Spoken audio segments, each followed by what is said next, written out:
Good day everyone, welcome back po sa ating RMA Math Channel, Review Math Always. Ituturo ko ngayon kung paano mag-solve ng permutation.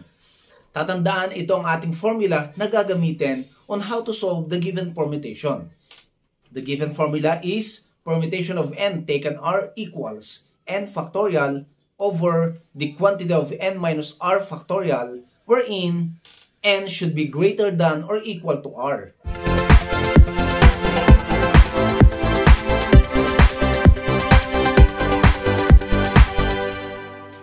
Tuturo ko ngayon kung paano mag-solve ng ating permutation. Okay, ito ang ating formula. Permutation of n taken r equals n factorial over n minus r factorial, wherein the value of n should be greater than or equal to r. Ibig sabihin dapat, ang value ng n dito ay hindi pwedeng mas maliit sa ating value ng r. Pwedeng maging equal, pwedeng equal siya sa r, pero hindi pwedeng mas maliit ang ating value ng n. Okay, tingnan natin yung ating first example. Ayan. Ituturo ko kung paano mag-solve ng permutation gamit ang ating formula. Ang ating number 1 example ay permutation of 5 taken 2. Permutation of 5 taken 2, ang value ng n natin dito ay 5. Ang value ng r natin dito ay 2. Okay, substitute lang natin. Ang value ng n is 5 factorial over the quantity of n, that is 5 minus 2. Ang value ng r natin ay 2. Okay. Factorial. That is equal to 5 factorial over 5 minus 2 is 3 factorial. Then, we're going to simplify 5 times 4 times 3 factorial over 3 factorial. That is equivalent to 1, or if you want to cancel it, cancel it.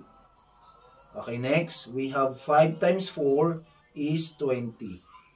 Therefore, permutation of 5 taken 2 is 20.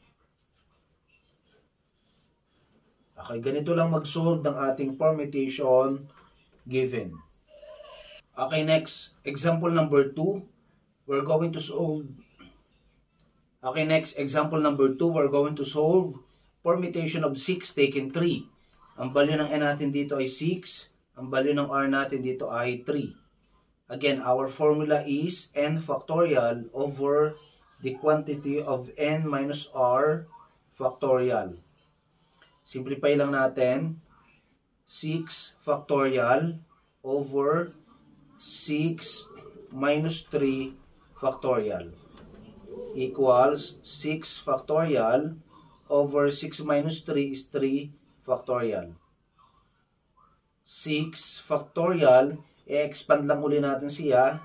6 times 5 times 4 times 3 times 2 times 1, or 6 times 5 times 4 times 3 factorial.